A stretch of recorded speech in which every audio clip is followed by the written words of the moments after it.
Hi, we're here talking about the short documentary, The Long Hair, with the director David Kuznicki and the composer Brian Katona. So, Dave and Brian, welcome. Hello, you Oh, got my name exactly right. I appreciate it. thank you so much.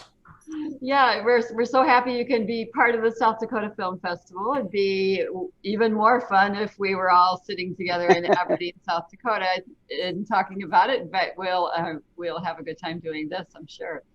That's Um, okay. It's rare that they let me out from behind the camera anyway. oh, okay, okay. So this is actually a special appearance then. Something like that.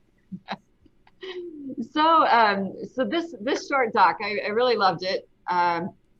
It's this nice nostalgic look at the oldest barber in North Dakota.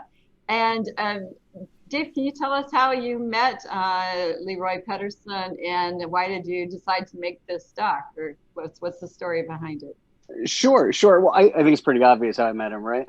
Uh, but I think that's how, a lot of documentaries should come about. These are just the people that you kind of meet in everyday life. And these people have just as much of an impact, especially in a local community. They have as much of an impact as a mayor or a president or anybody that you would think of as a typical documentary subject. But these normal people living everyday lives make tremendous impacts on the people around them. So, I just kind of met Leroy and one day we decided, let's turn the camera on him. And boy, we couldn't get him to stop. He was a joy to work with. Oh, that's great. It certainly came across, and these kind of people really make the best stories, I think.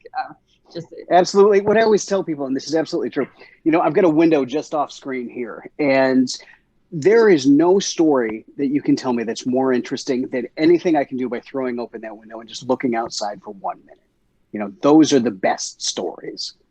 I agree. And so Brian, how did you come to be involved in this project? And I did note your music throughout, and was actually going to ask Dave about it. So I'm glad you're here today. Thank you so much. So I've been working with Dave since a documentary we did back in New Jersey called The Town That Disappeared Overnight, which was about a reservoir that was flooded in New Jersey. And we had a great time working on that together. And we've been doing projects ever since. So when Dave came to me with this idea, I immediately fell in love with the character of Leroy and the barbershop and that sense of nostalgia and of times gone by. And it just seemed to almost sing in a way. It really had a musical feeling right away from the get-go. And I felt immediately attached to the character, to the subject matter, and to the film itself. No, your music certainly helped to tie the whole thing together, and it made it a complete more of a complete story for us. It just really added a lot.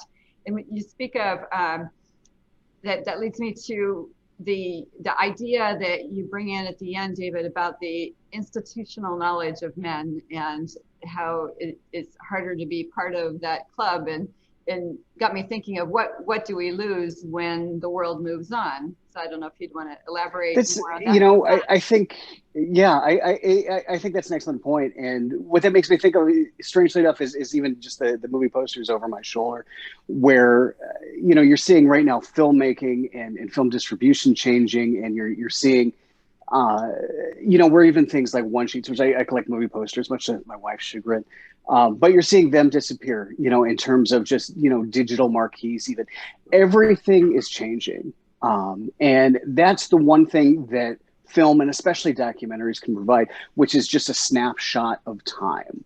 We always say that film is about story, and that's exactly right. But documentary has to be about a little bit more than that. It is a literal snapshot of what the world was like and how ephemeral it all really is. Nostalgia plays a big portion in that. And I don't look at nostalgia as a bad thing. I think nostalgia is a good thing, and something, especially with documentaries, that it's important to embrace. Yeah. I'm glad you said that, Dave, because that sort of speaks to what I was feeling when writing the score. I really had two themes kind of going on. There is that sense of nostalgia, like the barbershop. I don't know if you can hear the piano, but the old time kind of that kind of fun. You're back in the 1930s, 1940s. But then the second piece to that is this bit of nostalgia, the just kind of longing for times gone by, and then trying to put the two together sometimes.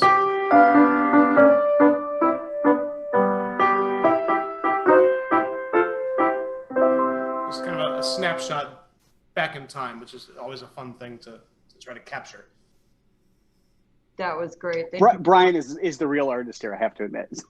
There's no getting around that. Likewise. Yeah, I couldn't have asked for something better to add to our Q&A. That completely makes my day. Thank you. Thank you. But so Leroy himself, has he seen the doc, or was he doing? He does. He loves it. As a matter of fact, I talk to his son pretty often now. And he gave us a whole bunch of archival materials for us to use in other projects right after this documentary was kind of finished up. So Leroy loves it. It took him a little while to figure out how to get onto YouTube and watch it, of course, but he absolutely loved it. Oh, that's great. Wouldn't we all like to have our media just summed up like that, or encapsulated really is a better word. Well, I think what's important is he got an opportunity, even if just for a moment, to realize that what he did and what he does every day, he still goes out and he still cuts hair, but that it has even more of a purpose than maybe he thought that it did. And sometimes it takes a third party like me to be able to point that out to him in a new way in a film. Yeah, that's often what we see when, especially when discussing documentaries, is the impact on the subject for having been in the documentary or having taken part in the documentary. It makes the whole thing grow to more than it was before it was a documentary. So. That's a good point. There would be a terrific documentary, and just making subjects sit down and watch their own documentaries, kind of like the Rolling Stones at the beginning of Gimme Shelter. That would be kind of a neat documentary, but with normal people.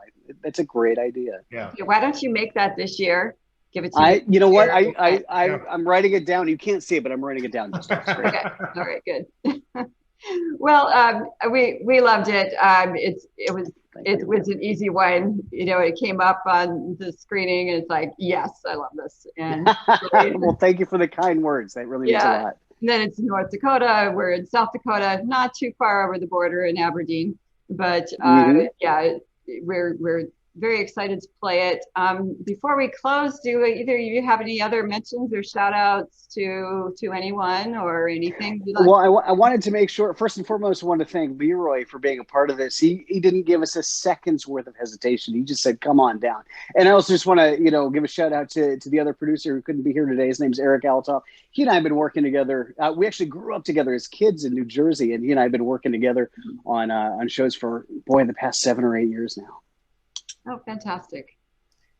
And thank you again, Dave and Erica and the whole team. Really, it was an honor to work on this documentary, and looking forward to what we're gonna do next.